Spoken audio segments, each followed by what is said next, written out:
પહેલું, દરેકના જીવનમાં શિક્ષણનું મહત્વ ખૂબ છે.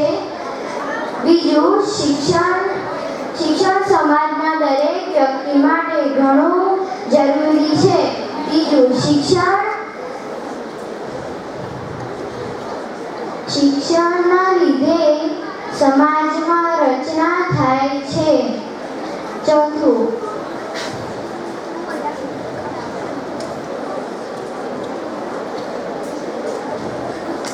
શિક્ષણના લીધે રોજગાર મેળવી શકાય અથવા ધંધો કરી શકાય છે.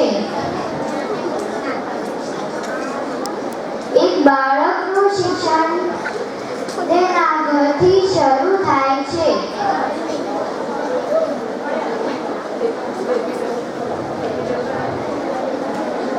Thank you.